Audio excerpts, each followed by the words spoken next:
Greetings and hello, Porter County. Welcome to yet another edition of the PoCo Wellness Hour, right here on WVLP 103.1 FM. Your voice for local radio and your show for health, community connection, and overall well-being. I'm your host, Demetrius Lewis, Communications Manager with the Porter County Health Department. If you're not aware of what the PoCo Wellness Hour is all about, let me fill you in a little bit. This is an opportunity for us to shine a spotlight, if you will, on the different health initiatives shaping our community and the powerful partnerships that make it all possible. From local organizations working to improve public health to the innovative programs led by the Porter County Health Department. This show is your guide to stay informed, inspired, and engaged on your wellness journey. So sit back, relax. Don't be too relaxed if you're driving now. You keep your eyes on the road, but still relax a little bit and sit back and try to enjoy today's conversation. Today, we have yet another special guest on the PoCo Wellness Hour. We have Kelli Burke, Vital Records Registrar with the Porter County Health Department. And since this month is Records and Information Management Month, you may not be familiar with that, so let me fill you in on that.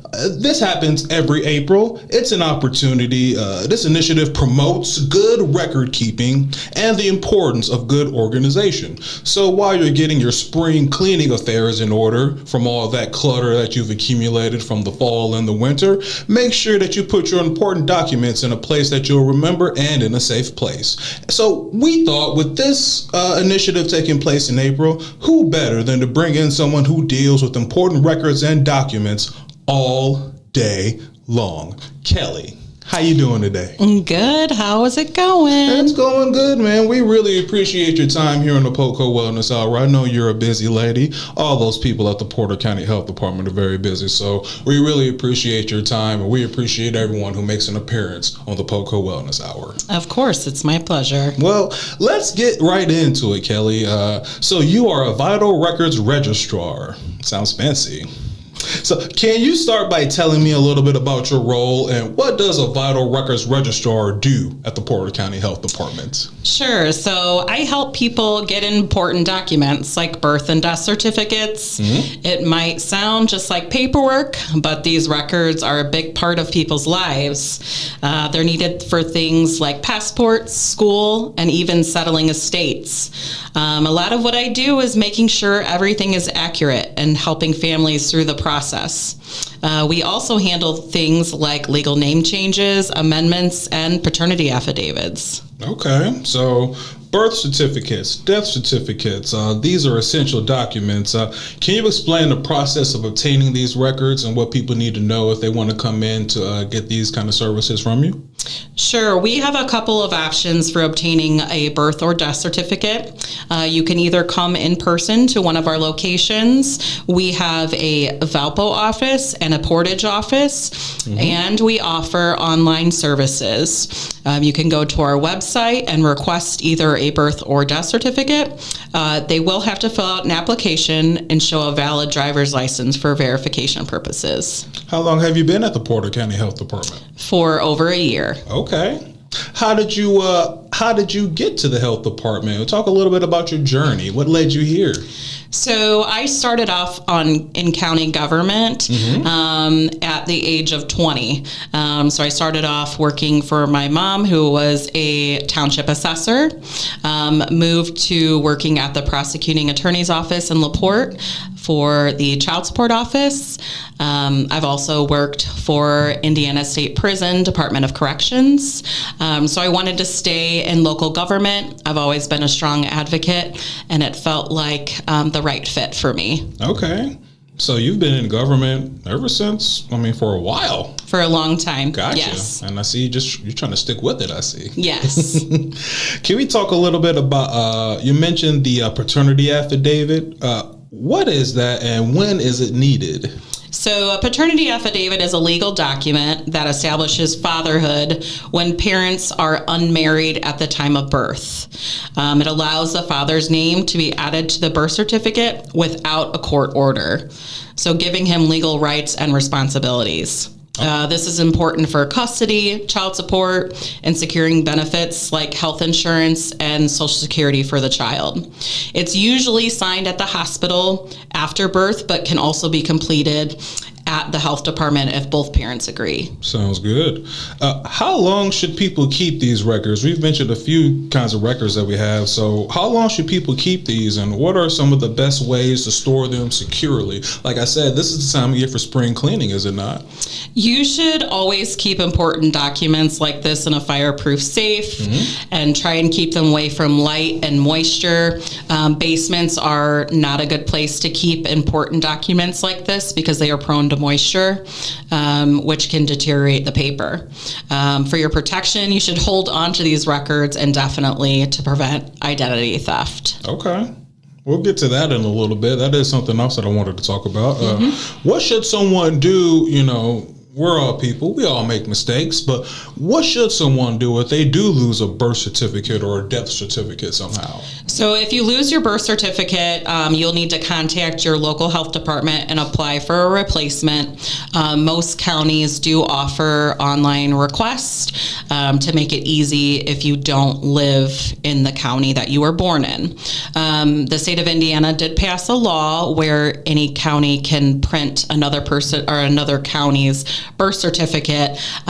Some counties are adhering to that, others not so much. So check with your local health department first. Is that something that's common at the Porter County Health Department, where we'll issue those that important documentation to people who don't live within the county? Yes. So we have seen quite a few people that were either born in Lake County or even Marion County, but they reside here in Porter County. We are able to issue those birth certificates as long as there's no mistakes. Gotcha. So we talked a little bit about the best ways to store your information. What are some common mistakes that people make when handling their vital records? I would say misplacement would be one of them. Everyone goes off to college or lots of moving. Just not keeping track of their documents is a big problem. Throughout the day, we see lots of people with, lost original copy, or it can be sometimes, it was lost in a flood or a fire. So it's usually lost or misplaced. Gotcha. So That's it's all about keeping it somewhere where you'll remember and keeping it in a place where it will, like you say, not the basement that could collect moisture and kind of ruin your documents. It's all about keeping it in a safe, dry place. Yes, correct. Okay. Let's move on a little bit. You guys are very busy in the Vital Records division. You guys always have somebody up at the window, it seems like. Never a dull day for you ladies up there. What are some of the biggest challenges that you see when it comes to Vital Records management, when people may want to come in to obtain these documents? With the Porter County Health Department, what are some of the things that you're seeing from the public that maybe we can kind of tell them and let them know, give them this information before they come in and see you? So you do need a valid driver's license in order to obtain those documents. A lot of people will come and say, somebody stole my wallet or I lost it, and they don't have those documents with them. Unfortunately, we have to have a valid driver's license in order to issue those. But we do have an opportunity for you to still obtain them if you have mother or father that live in the area or even a grandparent. As long as they have a valid driver's license, they are able to obtain those records for you. And even siblings over the age of 18 can obtain those for you as well. So there are other options. Okay. So they do have some options out there. Yep. That's some good information to know. You mentioned something earlier, and it's really a hot topic. It's been this way for several years, several decades probably. The issue of identity theft. And, that is an even more prevalent problem as people have more of a digital footprint and whatnot. Of course, identity theft can happen in a lot of different ways. How can people prevent identity theft or some kind of fraud-related situation with these documents? So, again, it's really important to keep these documents either in a fireproof childproof safe, or some place where you and you alone know where these documents are. There has been times where people have come to the window to request these documents, and if we do not feel like they are who they say they are, we can turn them away. So it's just really important to keep these documents in a safe and secure place. You do not want them to get into the wrong hands. It's not something for you to share. No, it is not. Absolutely. What are some of the fees or the requirements to obtain copies of a vital record in Porter County? You mentioned some earlier, but can we go through those a little bit just for the listeners? Yes. So again, you need a valid driver's license. You will have to fill out a small application at our counter if you're coming in person. If you do it online, you will have to fill out an application as well, and you submit a photo of your driver's license on our website. There is a fee attached. It's $10 if you pay cash, and it's $11 if you pay with a credit card. There is a $1 fee. That's why it's an 11 instead of 10. Well, clearly these documents are on paper, and paper is just bound to, kind of disintegrate after time, and just, the ink can run down and things like that. So is it common that people will come in just to replace those documents just because of common wear and tear? Absolutely. Not only that, when we're talking about people born in the 60s and 70s, they were hand-typed documents, which did not include gender and did not, it will say registration of birth rather than certificate of birth. So we have seen a large influx of people coming in with denied passports because their birth certificates is not up to common practices. Okay. So it needs to have your name, your gender, place of birth, parents' names, their parents' place of birth on the document for the passport to be issued. I think that's some really good information right there, because like you said, usually, at least I feel this way, it seems like these documents, you can hold on to them for years and years, and running into a situation like that where you're denied a passport or something like that, that could really kind of ruin your day. Yeah. So I think it's really good information that people, know this, that is something that they need to update. Yes, it's definitely get these documents out, take a look at them, make sure they have your gender on there, make sure they do not say registration of birth. And also we get a lot of people coming in with the hospital birth certificates that used to be issued with their little feet prints on there, and while they're adorable, they are more just souvenirs from the hospital. Those are like collector's items. They are. Yeah, put them in the time capsule, right? I think my birth certificate's like that, actually. Oh, wow. So I was born in Missouri. I was born in St. Louis. Oh, so a little different than Indiana. So, yes. Yeah. And I should mention also, if you are born in another state, we cannot issue another state's birth certificate. Point. Okay. So you'd have to contact the local, the county that you were born in for them to issue your birth certificate. That's understood. Okay. Let's finish up this topic. Are there any upcoming changes or improvements in how vital records are managed at the health department? So I feel like this is an ever-changing field. Mm-hmm. A lot of it was paper and bound books. We are obviously in the digital age. So it's all been computerized. These old certificates have been put on microfilm. So it's just constantly evolving to keep up with the digital age. Keeping up with the times. Yes. Understood. Well, let's move on to our next topic for this show, ma'am. April has a lot of days that we're recognizing, but Autism Awareness Month is another a big initiative for this month that we'd like to kind of point out here at the Porter County Health Department. Autism Awareness Month is very personal for you, ma'am.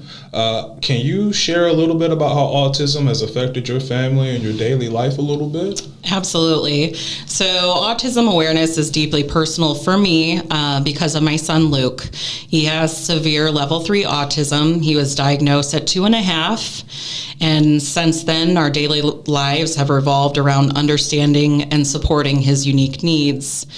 He is mostly nonverbal, experiences social anxiety, and has significant sensory sensitivities, which can make even simple outings overwhelming. We've spent years and years and years exploring different therapies and medications to help him thrive. But the journey has been both rewarding and exhausting. It can be very isolating at times. To finding exclusive spaces, managing meltdowns, and advocating for his needs requires constant effort. However, Luke has also taught us patience, resilience, and the importance of celebrating every small victory. Autism just isn't something we are aware of. It shapes our world every single day. Understood. What are some of the biggest misconceptions about autism that you'd like to address, that you'd like to clear up on the air here today? For sure. One of the biggest misconceptions about autism is that it looks the same for everyone. Autism is a spectrum, and no two individuals experience it the same way. My son Luke has many challenges that are unique just to him. Another autistic person might be highly verbal and independent while still facing challenges. Another misconception is that nonverbal means non-thinking.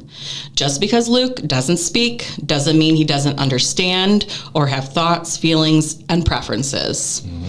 People often underestimate individuals with autism simply because they communicate differently. I also wish more people understood that autism isn't just about behavioral changes, or challenges rather. It's about a different way of experiencing the world. So sensory sensitivities, anxiety, and difficulties with change aren't just acting out. They're real struggles that require patience and support. Autism awareness needs to go beyond just recognizing that it just exists. It should lead to a greater understanding, acceptance, and inclusion. Understood. Something that we should not just bring awareness to in April, but all year round, right? Absolutely. 365 days a year for me. Can you talk a little bit about how your experience as a parent with a child with autism has shaped your approach to the work that you do with the health department, ma'am? Yeah, so being a parent to a child with severe autism has completely shaped my approach to my work at the health department. I understand how difficult it can be for families to navigate complex healthcare systems, find appropriate resources, and feel truly supported. That perspective drives me to advocate for better accessibility, awareness, and services for individuals with special needs and their caregivers. I also bring a deep sense of empathy to my work. I know what it feels like to be overwhelmed, to fight for services, and to feel isolated. That's why I push so hard in public health initiatives to try to ensure that families like mine don't feel left behind. My experience has taught me the importance of patience, clear communications, and meeting people where they are, because I've been on the other side trying to make sense of it all. Speaking of other families, because like you said, this doesn't just affect your family, what are some of the biggest challenges that families with autistic children face, particularly regarding safety? So one of the biggest challenges families with autistic children face is safety, particularly when it comes to elopement. My son Luke struggled significantly with this. He would run away without understanding the dangers around him. Many autistic children are drawn to water, which I'm sure some of you have heard, traffic, or unfamiliar places, making elopement life-threatening. Securing the home using tracking devices and constantly staying vigilant becomes a daily reality for many families like mine. Beyond elopement, other safety concerns include difficulties with communication. Many autistic children struggle to express pain, illness, or distress, making medical situations complex. If you take your child to the doctor and something's bothering them, a lot of times they can't express that. And also, sensory sensitivities can also create dangerous situations. For example, certain sounds, textures, or lights can trigger meltdowns or elopement behaviors. Also, families often lack a community understanding, which can make emergencies even harder to manage. First responders may not be trained to recognize autistic behaviors, and public spaces aren't always designed with sensory friendly or sensory conscious considerations. That's why awareness, better safety measures, and increased support are critical for families like mine. Thank you for sharing that. I'd like you to go a little deeper, please, because my first time ever hearing about elopement was maybe a few weeks ago at the health department. So if we could just provide a little more information, just go a little deeper. Your involvement with the health department to provide these elopement kits. Can you talk a little bit about these elopement kits and why this is important for families? So elopement in the context of autism refers to when a child or individual wanders away from a safe environment, often without awareness of potential dangers. This is a major concern for families because many autistic individuals, like my son, have little to no sense of danger. Does it matter the age? It tends to happen younger, but if they have elopement behaviors, it's probably going to continue even into their teenage or adult years. Let's see. They may be drawn to water, busy roads, or unfamiliar areas, increasing the risk of injury or death. Just a little bit, statistics here show that how serious this issue is. Studies indicate that nearly 50% of autistic children engage in elopement behaviors. Of those, a third are unable to communicate their name, address, and phone number when found. Tragically, drowning is the leading cause of death for autistic individuals who elope, with over 70% of fatal elopement cases involving water-related incidents. So this is something that's very common. This is not just, this can affect any... It's very common. You do hear it on the news. You'll see, a bulletin come up, either on the radio or on TV that a missing child with autism is in the area to be on the lookout. So it is a very common issue. So this initiative with the elopement kits is much needed, not just in our community, but in other communities. Can you talk a little bit about what is involved with those elopement kits and how did this come about, actually? Can you give a little background on that? So the elopement kit includes several essential tools designed to help families prevent and to respond to wandering incidents. The kit will include a child tracking device and bracelet. The tile can be placed in the included bracelet, allowing caregivers to track a child's location via a smartphone app or Life 360. This provides an added layer of security in case of elopement. We're also including 6 window alarms. These alarms alert caregivers if a window is opened unexpectedly, helping to prevent unnoticed exits. Reinforced door locks is also included. These are made to go high on the door and must be squeezed and pulled back to open. Small children will not be able to reach these locks. It goes on the top of the door. These will provide an extra level of security, making it harder for children to access the outside. We're also going to include visual aids. These include stop signs and other visual reminders placed near exits to help reinforce safety boundaries. So we are going to include a couple of stop signs that you're going to put on your front and back door just as a visual reminder for them. Okay. We're also going to include a social story. So social stories are used a lot with the special needs community. They are very much visual learners. So we are including social story, running away is not okay. This is a structured, easy to understand story that teaches children about the dangers of elopement and why staying safe is important.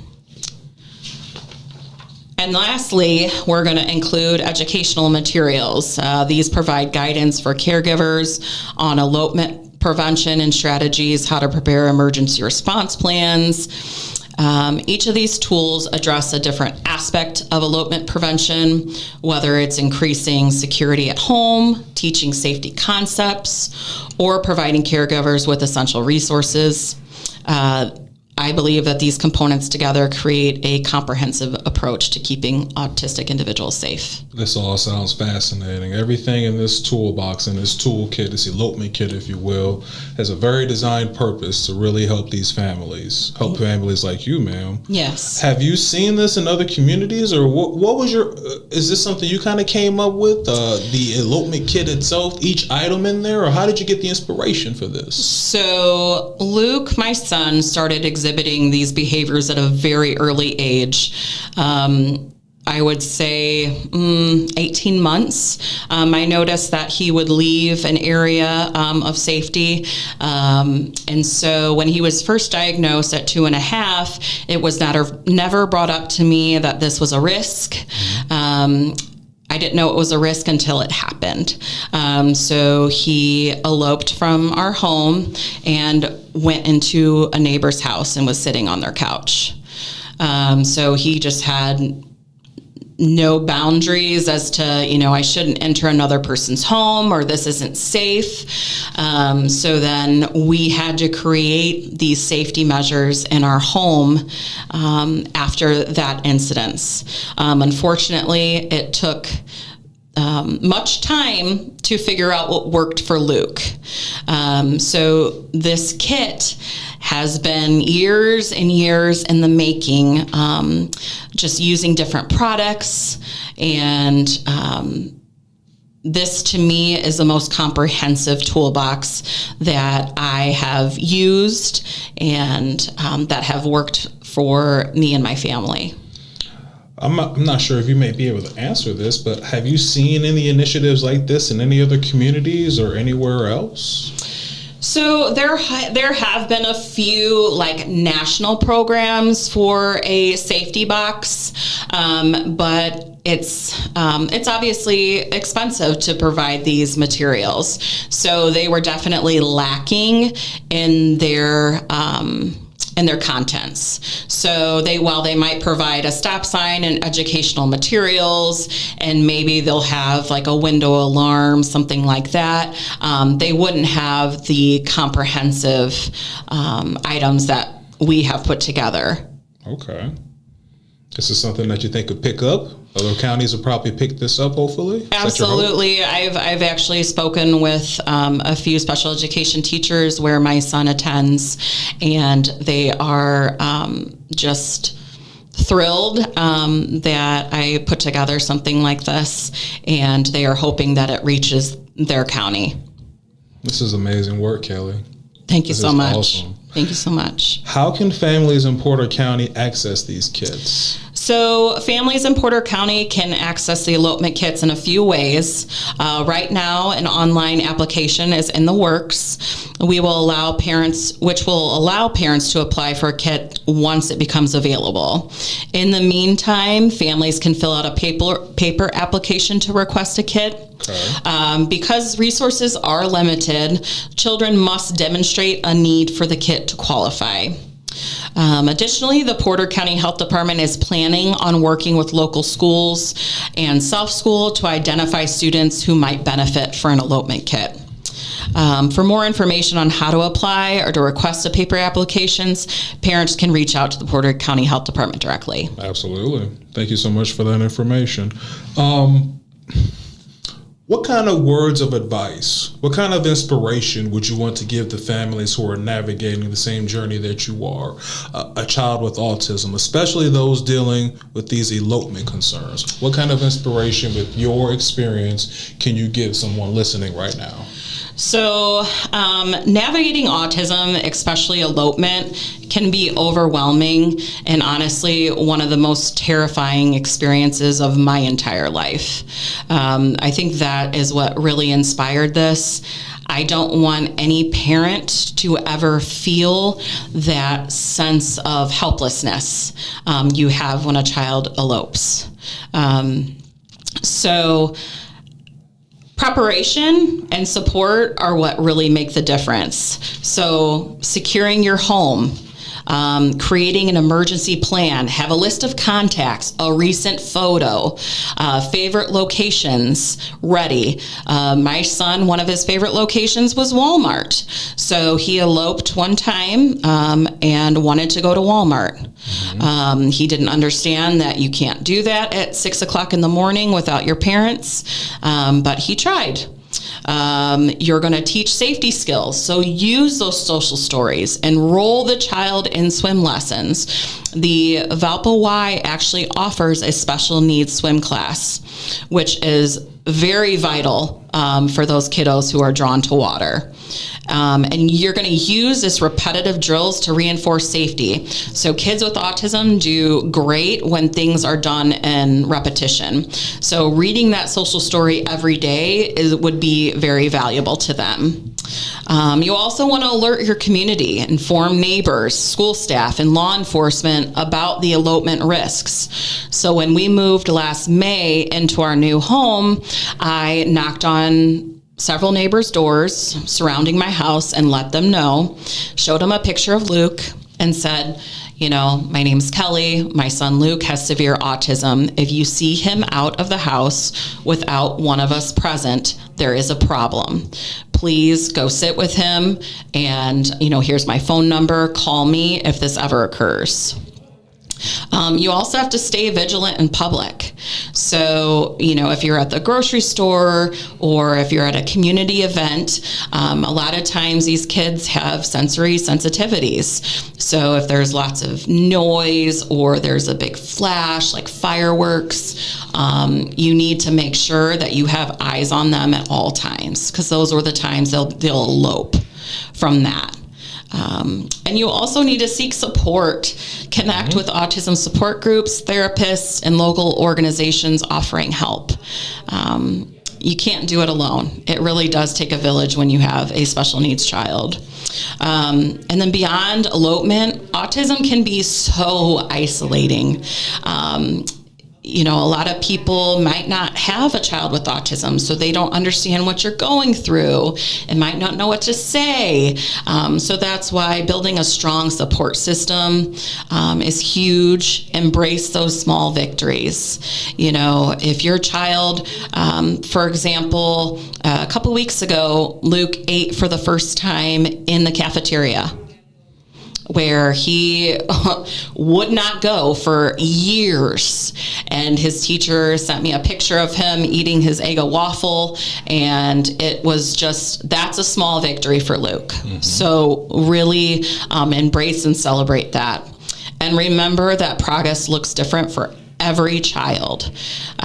You know, you can't do the keeping up with the Joneses, you know, oh, well, my son did this or my daughter did that.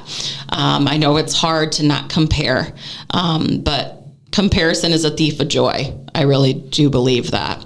And you're not alone. There's a lot of us out here. 1 in 54 kids is diagnosed with autism.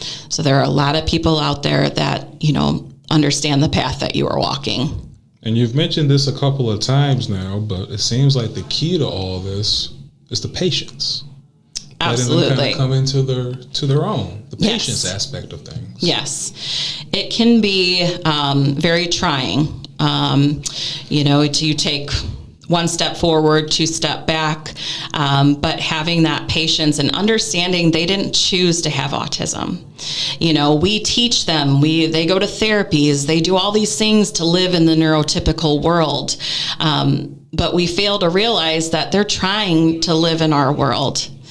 And we need to understand that they're not neurotypical, and we do really need to meet them where they are and try to support them to live in this world. How do you stay motivated? I mean, my love for my son. I want to see him be independent. I want to see him thrive and be everything that he can be. As a parent, you have to grieve the life that you expected for your child, and you have to move forward with the life that, you know, he's going to be leading. Got to take it as is. Absolutely. Yes. Let's talk a little bit more about the community. how can the community support families affected by autism, and what role can awareness play in making a difference? The community plays a crucial role in supporting families affected by autism, and awareness is first step towards real inclusion. People can help by educating yourself. Learn about autism beyond the stereotypes before, like, oh, is your son like Rain Man? No. Understand it's a movie. Yeah, I was going to say, is that an approach you often get? Yes. Oh. People don't know what to say because they're not. I thought that was a joke for a second. No, Okay. they're seriously not educated. Yes, I got you. So understand that it's a spectrum, and every individual has unique strengths and challenges. So while one child might know literally everything there is to know about trains, like my son, he is brilliant with the computer. He uses programs like Vegas Pro and uploads his own videos on YouTube and makes animations, and he can type out full sentences in the web search, but he can't speak them. So really just educating yourself. Be patient and understanding. I think this is the biggest one. If you see a child having a meltdown in public, do not judge. Offer kindness instead. Small gestures of support mean everything to families navigating autism. If you can't offer kindness, then you can just turn and move on. So it's important to keep in mind that these are still children. Yes. They have their challenges, they have their difficulties that they're facing. Yes. But as you just said, they also progress in other areas too. They thrive in some areas. So Yes. It's not all challenging. There are some areas where you do get to see some of your hard work pay off, so to speak. Absolutely. And, every child has their usual hyper focus, like I said. So some kids, it might be trains, other kids, it might be coding. It really just depends. So really fostering those loves is huge for them. Another way the community can help promote inclusive spaces. So businesses, schools, and organizations can create sensory-friendly environments, offer accommodations, and train staff to be more autism aware. Maybe at the grocery store, offering a sensory room where if a child gets overwhelmed, the parents can take them in there to have them calm down. That would be an example. You can also support safety efforts. So awareness of elopement risk can save lives. Neighbors, first responders, and local businesses can help being informed and ready to assist. So, if your child elopes, and you take your child's picture and show it to the gas attendant, oh yeah, I saw him pass by here, 2 minutes ago running that way. So just being vigilant and aware. And if you see something that doesn't look right, it's probably not. So if you see a child wandering without shoes on, not really having a true place and where you think he or she is going, it's usually not right. So to step up and help. Also, you can advocate for resources, so push for better education, therapy access, and community programs that provide real support for autistic individuals and their families. When Luke was younger, there was no ABA center in the area. So ABA is applied behavioral analysis. It's a form of therapy for kids with autism. Okay. It helps with behavioral management. And there was nothing. So I would have to get up at 5:30 in the morning, take all my 3 kids, and drive to South Bend. So it was a 45 to 50 minute ride, and we would have to stay there all day. Until he was done with therapy. And that was our only option that we had. So seeing all these ABA centers pop up and offer services, it warms my heart because I know how badly these families are needing that support and that therapy. So we have come a long way. And lastly, engage and include. Invite autistic individuals and their families to events, play dates, and community activities. A little effort towards inclusion goes a long way. Autism awareness isn't just about knowing it exists. It's fostering acceptance, understanding, and action to create a safer, more supportive world. It's a very good way to put that. I want to touch on something that you also mentioned a couple of times, the attraction to water. Why do you think that is? What is it about that specific activity? And of course, you have to be wary of that at all times with all children. But what is it about the water or the pool or something like that that really kind of makes them more aware of that? So they're not sure why each individual is drawn to water. They think it's more a sensory need. So they like the feel of the water, or they like the way it ripples, or it sounds when you throw, rocks on it. They aren't quite sure what each individual is drawn to, but they are. Thankfully, my son was never drawn to water. So that was a blessing. So that's why I just said, it is definitely important for you to make sure your child knows how to swim. Make sure that if you do have a pool or you live by a lake or a pond, that you have those safety measures on your home or in your pool, that the water is touched and alarm goes off. It could be life or death and life-saving to have those measures. Understood. Got to stay ahead of the game. Are you able to give any advice on, the topic of what kind of advice would you give to families when it comes to maybe having pets or anything like that? Would that kind of help children with autism? Is that something else that you may need to kind of watch out for depending on the pet, like a dog, cat, or something as simple as a goldfish? So it depends on the child. Again, autism is such a spectrum. So while one child might really gravitate toward pets and really just love on them, another child like my son doesn't like pets, okay. Doesn't like the feeling of their hair, doesn't like to be crowded by them. But there are autism therapy dogs. So there are different organizations that offer that, and they can help with things like elopement. They can have dogs that are trained to actually corral the child to make sure they don't leave an area. They can also have autism therapy dogs for just support.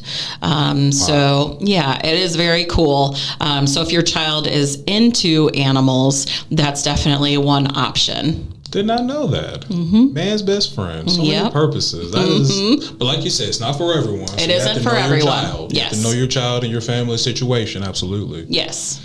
Well, we're coming up on the conclusion of this, but a couple of more questions. So we had the Elopement Kit Initiative. Mm-hmm. We're here giving out information during the month of Autism Awareness Month. What is your hope for the future? Is your hope that this is going to spread statewide, nationwide, or how big are your hopes for the future with this? I mean, the sky's the limit. I would love to reach as many families as possible that have a need for an elopement kit. As long as funding is available and grant programs are available, I would love to provide this to every county in Indiana. I just think that it is so vital to keeping kids safe in the autism community that I just really do hope that it reaches every single family that needs it.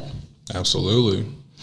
Ms. Kelli, is there anything else that you want to add on this topic about Autism Awareness Month or Vital Records Keeping Month? Is there anything that you want to add to our conversation that you felt like I left out that you think that people should know or be aware of?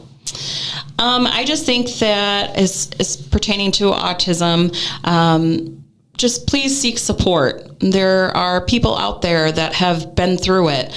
So if you're struggling right now with maybe a newly diagnosed child and just have, no sense of kind of where to go, seek those support groups out. It is huge. Reach out to those therapy centers that are offered in the area. There are programs like First Steps. So if you're, struggling with a child younger than 3, that you're noticing maybe some developmental, delays, that they're not, progressing like they should, reach out to those resources. They are there. So you're not alone. It's a struggle, but you're going to make it. You're going to make it. Yes. We're in this together. One community. Absolutely. Yes. Kelli, I want to thank you for your time. I know that this is a conversation, as far as the Autism Awareness Month, I understand that this is a topic near and dear to your heart. We really appreciate you sharing your story, giving inspiration. There are families listening right now that are going through the same situation you are, and I truly believe that the conversation that we had here today is going to help somebody in Porter County. So I really do want to thank you for your time and thank you for sharing your personal story right here on the PoCo Wellness Hour, ma'am. Is there anything else you want to add before we get to signing off here? I just thank you for having me on. It's a pleasure to talk about Luke's story, and thank you so much. These elopement kits are just one example of the many things that we're doing at the Porter County Health Department to make it to make Porter County a more inclusive, healthier place for everybody. So thank you for your time today. This was really insightful and this was really good information. Porter County, we hope that you learned something today from our conversation.